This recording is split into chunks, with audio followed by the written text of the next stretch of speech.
All right.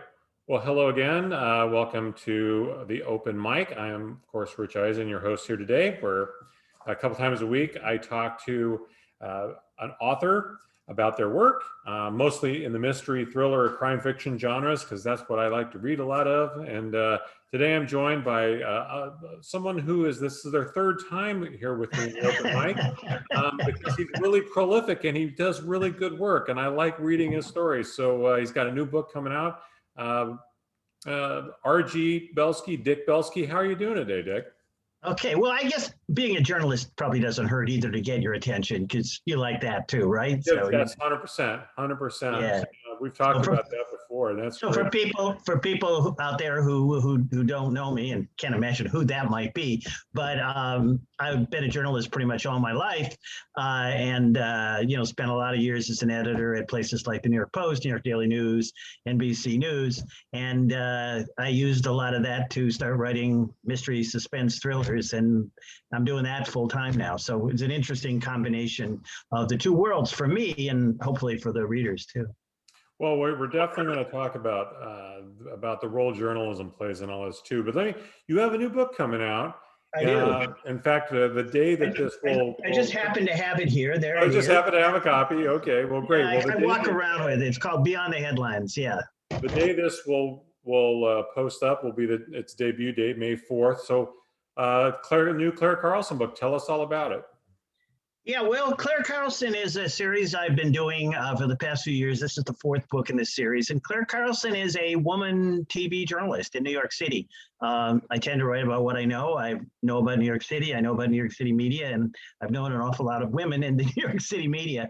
And, a large part of the book has to do with her character and what goes on in a newsroom. But, it's also a mystery.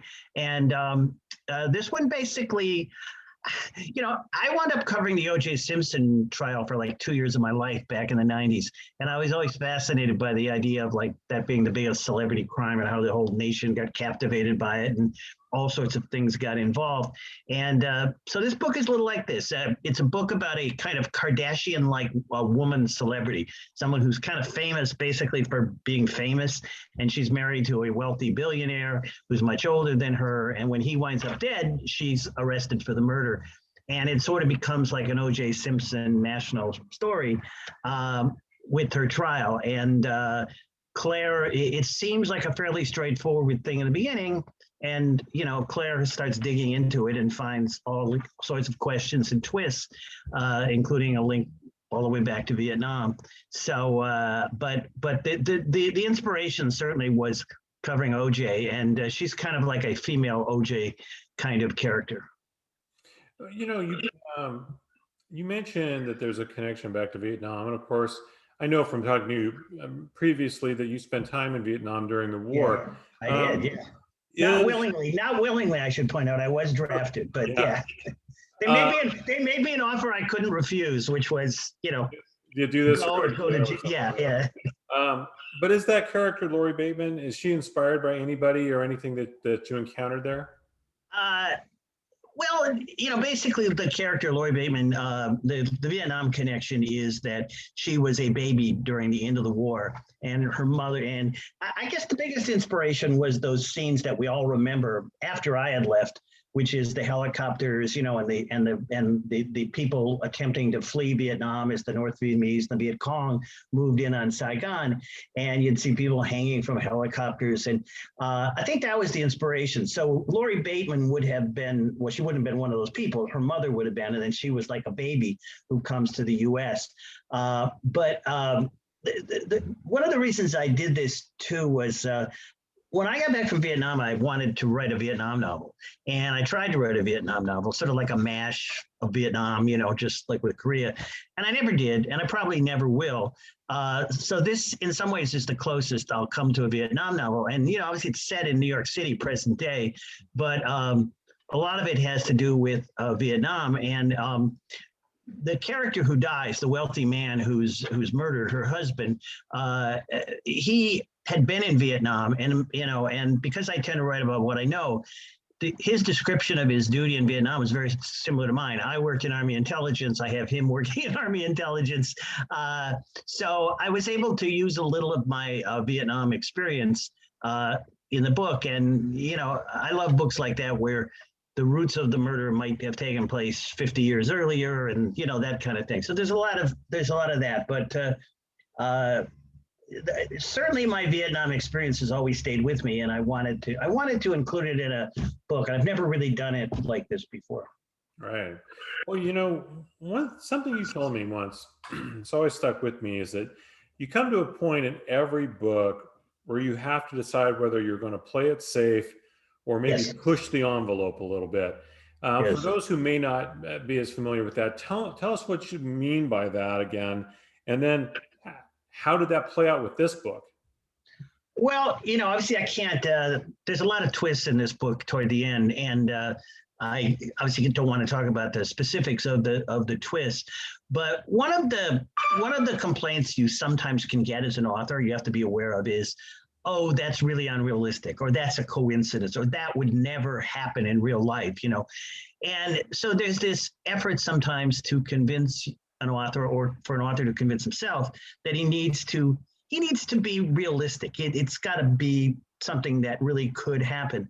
And the problem with that is it can be really boring. And the truth of the matter is that a lot of stuff that happens in these books, they're not real life. They're fiction. That's what they are. And if you were writing about what could happen and what would happen, it might not be that interesting. The one example I always love to give, I've talked about this at conferences, is I've been in journalism for my entire life.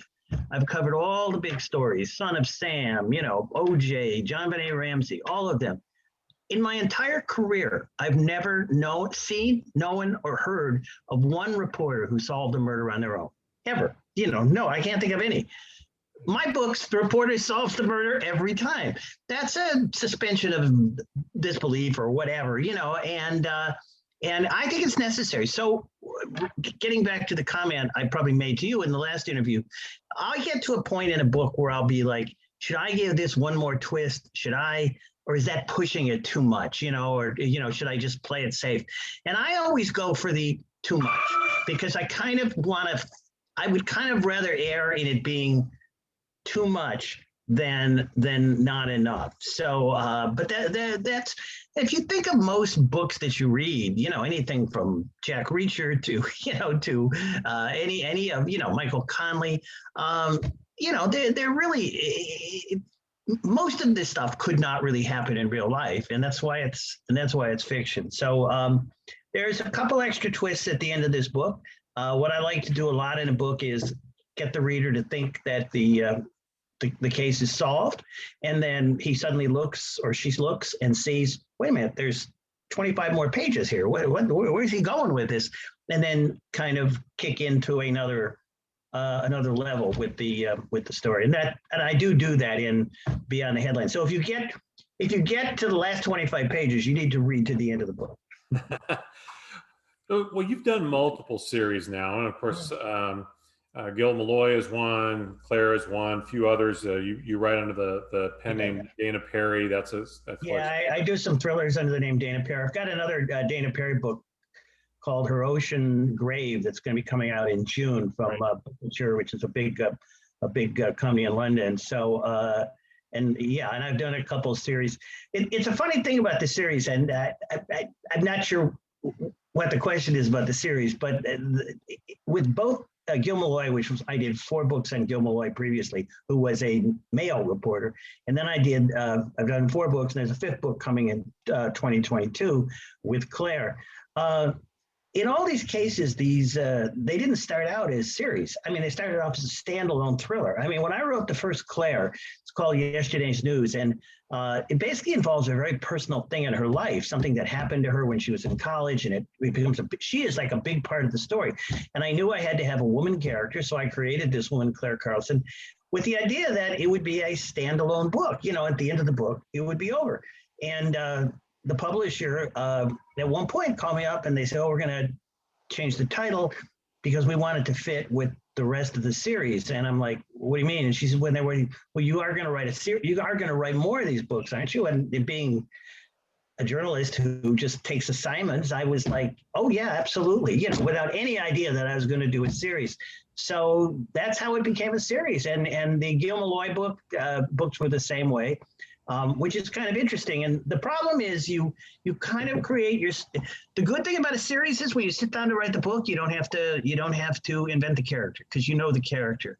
The problem is you and the more books you do, you're more connected to facts that you've already put in the book previously, and it can get a little confusing. Now, the very first Claire book, I had this idea that she would be a TV news director, and rather than a reporter, and it kind of fit with the story. But now I have to write a series where the TV news director is solving murders, and the question is why is Claire out there doing this? Shouldn't she be sitting behind a desk going over advertising reports? So in each book, I have to come up with a reason that, why she's, it's kind of like, what was the series with Rock Hudson and Susan St. James, where he was the police commissioner, but he would always be out, actually solving murders. So I know the one, I can't think of the name right. It'll come to me in a minute. Yeah, something and Macmillan and Wife. Macmillan and Wife, yeah. And I thought about that, and so in each one, it'll be like it's something personally involved with Claire or a friend of hers. There's got to be a reason why she's actually out there covering it. And the other there's nobody that reads these. When people love the books, the great thing about a series is if somebody loves one book and they love Claire, they're going to read all the books. And I've run into some wonderful people at events like that, but they're relentless in what they know. They know more about Claire than I know about Claire. And I went to one once, and she said, "Well, you got the name of of somebody's ex-wife or husband wrong." And I said, "No, it's right here. It's consistent all the way through." She said, "Yeah, but in the previous book, you referred to him by another name." And I had, and no one caught it because, you'd have to have read all the books, but she knew. I mean, it was kind of funny actually. And I actually loved the fact that she knew, like I said, she knew more about Claire than I did. I don't think I've ever had a writer tell me that happened to them before. Is Claire, where I was going with all that though, you have these very interesting, consistent characters. Do you have one that feels like a favorite to you, or is that a little bit like picking your favorite kid? Yeah, that's I've been asked that, and that's generally my answer would be. I think for me, it's whoever I'm writing at the moment. I've done, I think right now, because I write Claire, I like her. When I was running Gil Malloy, I did another series back in the 90s, and I liked her. I look, to me, the character is the most important part of any book. I've talked about this at events, which is people say, what's more important, the story or the character? I've read a lot of books where the story is not that great, but I love the character, so I'm with it. If it's a really great story, but I find the character dull, I'm probably not going to stay with it. And, and that's kind of why I love writing Claire. I kind of feel, well, the story will take care of itself, but I want to make sure I want her to come to life for the reader the way it does for me. And then I figure there'll be a lot of people they read it. If you can get a really good story to it, then then that's an added bonus. But I always refer to like one of the inspirations for my writing, because he was funny and with the quick quips and quotes, and a lot of the same thing I do, was Robert B. Parker and Spencer. And I read every Spencer book that's out there, and I still read them now because Ace Atkins took over and does a great job. But a lot of those Spencer stories the stories aren't that great. I mean, there's not a lot of mystery or twist, but you don't care because you love Spencer. And I'm always aware of that. And I know it's sacrilegious to say this, but, even Raymond Chandler, who's, in my view, the greatest mystery writer ever, a lot of those stories don't really hold up. Now, Philip Marlowe holds up. I mean, he's incredible, but you start reading The Big Sleep or even The Long Goodbye, and you're like, okay, well, wait a minute. This story is kind of a little weird, but you don't care because you're caught up in the character. Right, absolutely. Well, and along those lines, I guess, I've mentioned Gil Malloy. We've been talking a lot about Dana Carlson because she's the new book. Will we see any more Gil Malloy books any point down the road? Well, I mean, I basically operate like I say. Anybody wants a book and anything, I'm prepared to write it. I've kind of got a newspaper man's mentality. But like I said, a lot depends on the marketplace and everything, and what the demand is. And like I said, Claire Carlson didn't start out because I decided to write a series about a woman journalist. Claire Carlson started out because I had this idea, which I thought was a really good idea, which was actually based on the Eton Pates case here in New York of a missing child. And I wanted to write a book about a missing child from a big story years ago, and a reporter who covered it, but the reporter was hiding all sorts of secrets about her own involvement in that story, and it had to be a woman based on the story. So that was the book I decided to write, and I'd had the book kind of floating around with a couple different characters, and then I finally came up with the idea of this Claire Carlson to do it, and that became the series. So a lot of it isn't thought out. It's not like, oh, I don't want to write Gil Malloy anymore, I want to write this one. It's just sort of what the demand is, and the kind of book I'm trying to write. And right now, as long as people keep reading Claire Carlson, I'm happy. I really enjoy writing the character. In our modern world, reporters, we're not always the most popular people. I mean, the media comes under a lot of criticism from all sides for all reasons. But that Especially said, places where I've worked. yeah, true. Yeah, true. I worked for the New York Post and Star Magazine and places, and we got a lot of criticism. Absolutely. But readers still love to read about the intrepid reporter, as you say, who may be realistic or not, goes out and solves crimes or solves problems. Why do you think that is? Regardless of what people think about real reporters in the real world, they loved reporters in book and TV. Yeah, Why? I mean, I guess a lot of it goes back to the mystique of all the President's Men and Woodward and Bernstein, and and changing history and all that. But I don't know. I think one of the things I want to do in these books is to show, and I think is realistic, is kind of like what happens in a big city newsroom. Now, the reporter isn't always, busting a big story, but what I try and capture is the kind of the insanity, and this is true probably of newsrooms anywhere, but certainly in New York, and and when I worked here, it was the height of the tabloid wars between the Post and the News, and you had a lot of people like Claire who basically, if you haven't read Claire, she's a really good journalist. She's very smart. She's funny. And she's got a lot of integrity. Those are the good points. The bad points is her personal life is like a train wreck. She makes bad decisions on men, bad decisions about everything outside the office.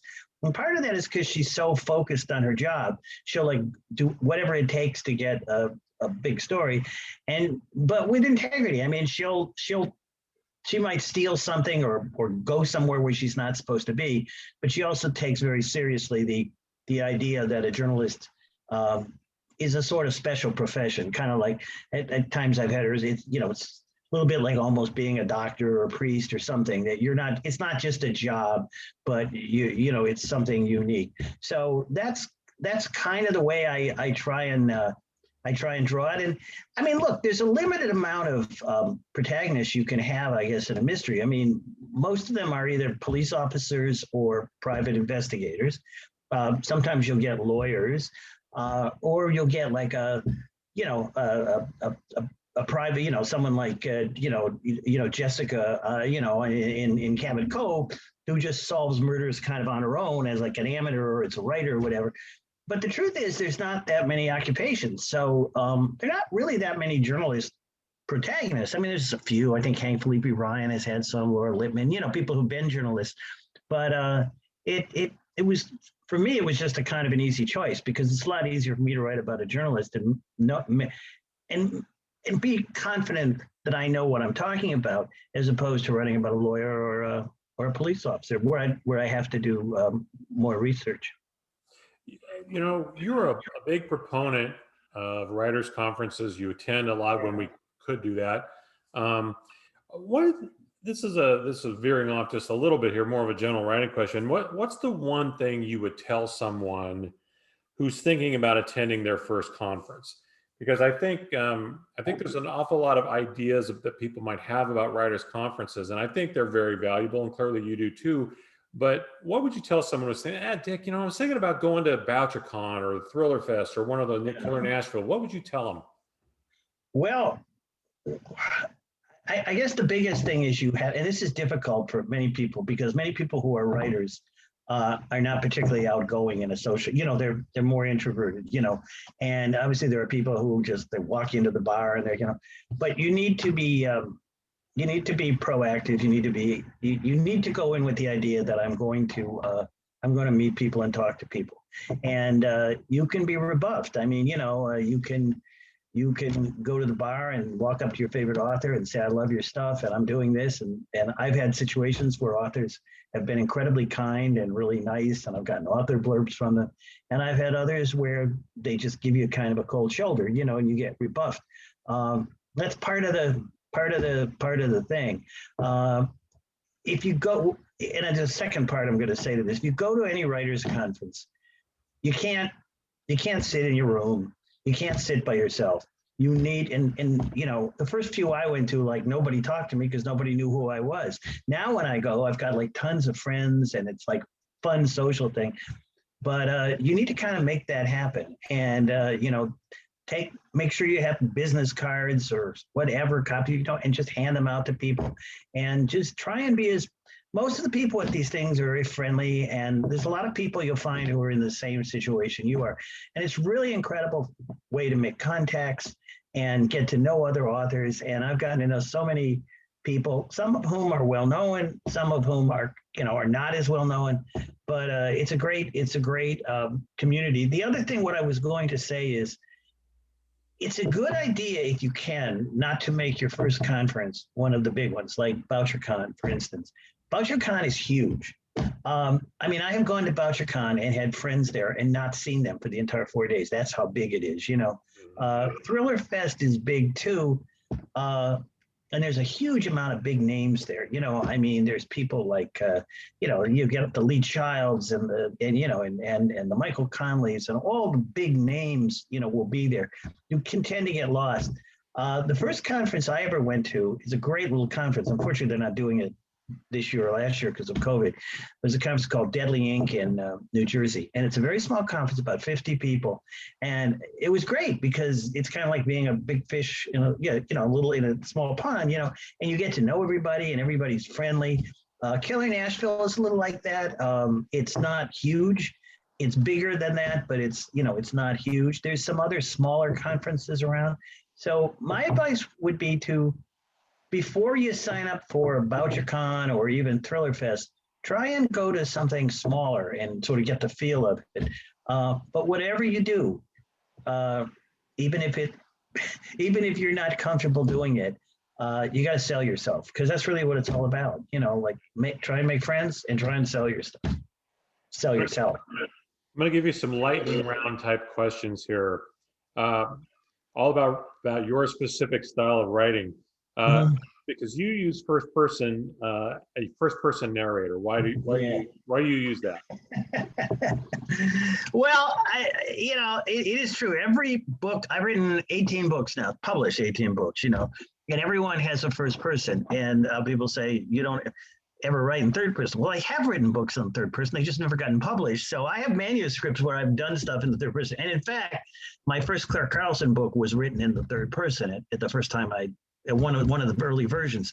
I find first person to me to be a kind of a stronger way to make the character work, because you're like in the character's head. It just kind of, I think, works for me. I prefer it as a reader when I'm reading it. But that doesn't mean I wouldn't want to write a third person character book.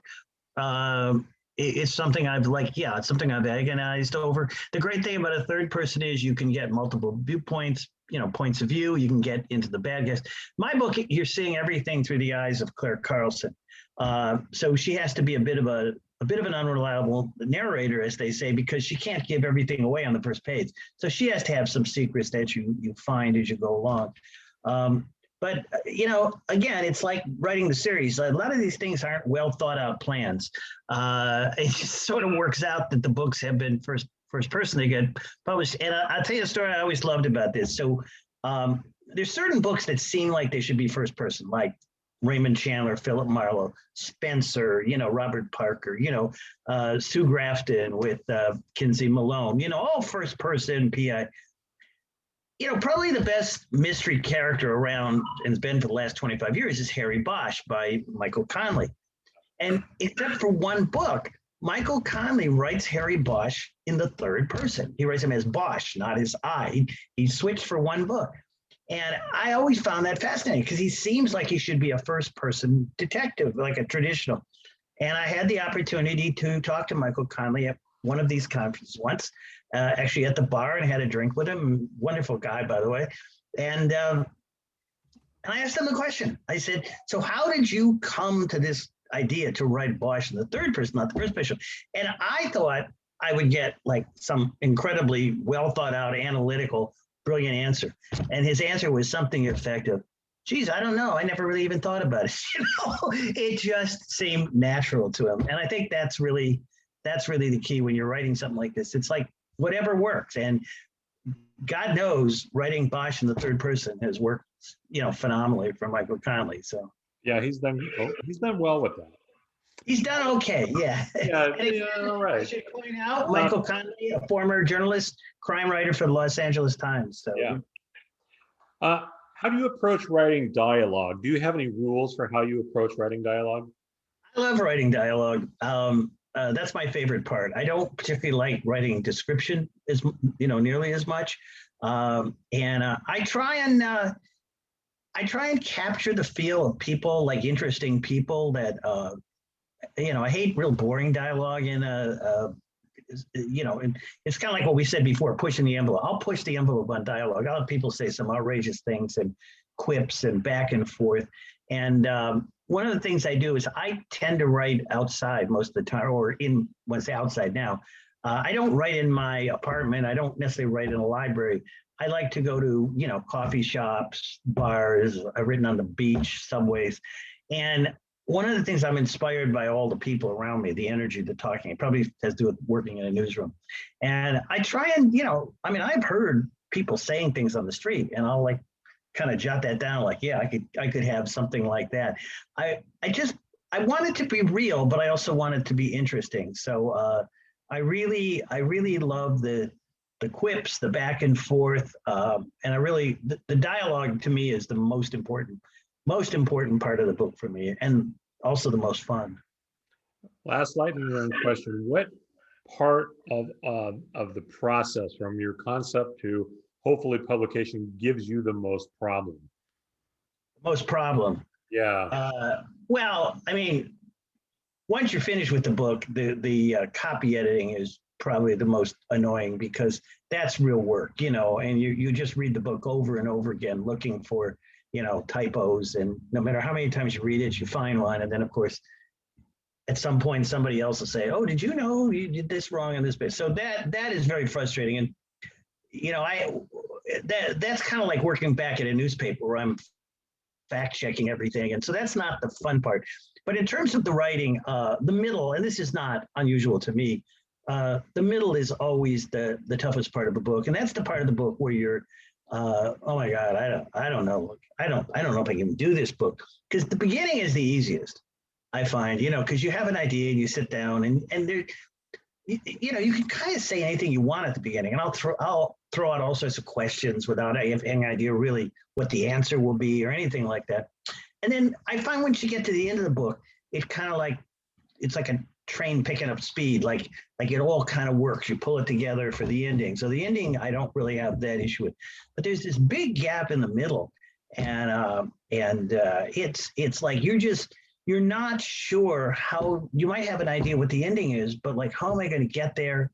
What am I going to do? What twists am I going to do? And you really can feel like almost lost. And again, I'm not, the great Hank Felipe Ryan, another big name, another journalist. I was on a panel with her at BoucherCon not long ago, one of the last ones. And, she said, I was talking about it with her, and she said, oh my God, I am, like something to the effect of, I'm convinced sometimes like I'm never going to be able to finish this book because I have no idea how I'm going to do that. And I was like, wow, that's cool. Like you're not the other, like it's a common thing. And I don't outline or anything like that. I just kind of like try and let the story go where it goes, and it can get kind of hairy in the middle. So, Well, we're down to my final question. As I said, you get the honor of being my only 3-time victim here of my but I closing should question. point out this is the only time where I actually get on video with you, because the first 2 times they were just articles. Yes, it was all when I was doing this just as a written blog, but here in the 21st century now it's on YouTube. So, so the way I do it, and of course I mean this to be a fun question and something that hopefully connects with you a little bit. Since you're a New Yorker now for many years, I'm giving you what I'm calling my my New York edition of my main question, which is I can put you together with any one of the following 3 people for a drink and a conversation. Okay. Which of these 3 folks would you pick and why? And these 3 famous New Yorkers that I'll give you are Babe Ruth, Humphrey Bogart, or Jane Fonda. Those are your 3 options. Who would you pick and why? Wow. Those are really interesting. I mean, look, I'm a huge baseball fan. But Babe Ruth was so long ago and so much before my time, that I don't know how. I mean, that would be a very strange conversation, kind of like talking about. I mean, you're talking about, this was what, 20 years before any black players were even allowed in the major leagues. It was just such a different thing. So that would be a kind of a weird conversation. Humphrey Bogart, of course, is great. I think I'd go with Jane Fonda just because A, she's contemporary, B, because she certainly is one of the most, one of the favorite actresses from so many great movies over, that I've watched, from, the China Syndrome to, there's a mystery she did. I'm trying to think of it, from the 70s with Donald Sutherland. We're just talking about with somebody. Clue, great mystery. If you've never watched it, Yes, she played a hooker, and then Julia, so many great things. And then also I think I would like to confront her about her actions in Vietnam, because she of course posed with in Hanoi with her, with like shooting down planes and stuff like that, which obviously I wouldn't make me happy. But it's always fun to be able to have that kind of conversation with people, even though you don't agree with them. Because I mean, so I think it would be interesting because of all the movies and all the the stuff she's done that way. It would be interesting about all her political background. She's been married to all these interesting people, So I think, and the one I thought you were going to throw in there, because this would surprise you. When you talk about Jane Fonda and you say, well, like, I didn't agree with, I was in Vietnam, and it was sort of, a lot of people were upset that she did that, but it's still interesting to have that kind of discussion with somebody that you were kind of on the opposite side. Not that I was particularly pro-war, but I was there fighting the war. And I thought you were going to throw, Donald Trump in there. And I would have picked that because, I mean, it's kind of like, that would be a really fascinating conversation. I don't think, not only do I think you don't have to agree with somebody to want to have a conversation. I think it actually is kind of good if you don't. I think, I would, I'd love to meet Jimmy Carter, because I think he was, he's a brilliant, wonderful man, but I don't know how interesting that conversation would be. So anyway, yeah. So if you could set me up with Jane Fonda, that'd be really good. I'll be anywhere. Hey, if I only had the power, I would, man. When I wrote my first book, and this is a little tip for writers too. When I wrote my first book years ago, the publisher called me up and they said, guess what?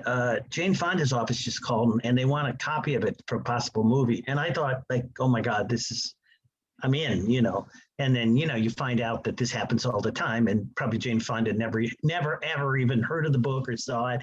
And but for a brief moment, I sort of had, you know, Jane Fonda playing my character at the time. No, not Claire Carlson, but she would have been good. I'm sure she would have. Well, once again, hey, you know, Dick, thank you. I always enjoy talking about writing with you because um, I find you to be one of the most straightforward writers. Um, we've talked about it before, so I didn't want to ask a question again, but you have the best advice I think I've ever. It's a slightly longer version of Stephen King's Writers Write, but you always Right. one of the Yes. things you've always said is you can talk about writing or you can actually write, but writers actually sit down and write. They don't And talk about writing. right, and you really almost need to do it every day, you know, and it may not be for a long time, whatever.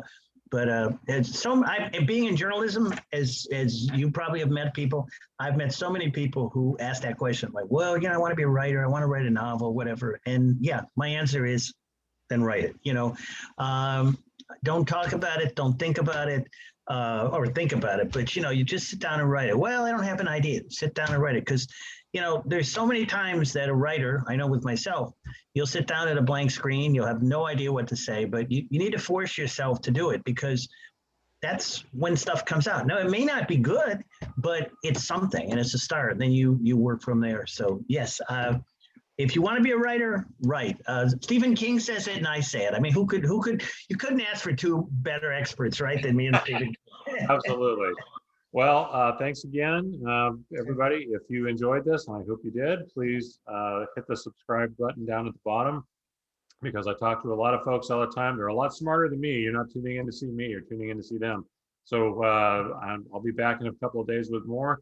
Best of luck on the book. I will certainly. Right, May 4th, it'll be out in hardcover and also in obviously ebook. So, and also real quickly, on May 11th, which is the week after that, the paperback version of the previous Claire book called The Last Scoop will be out. So, you know, so if somebody wants to get the paperback version of that, and you can read them out of order. I mean, it's good to read them in order, but they work as standalones too.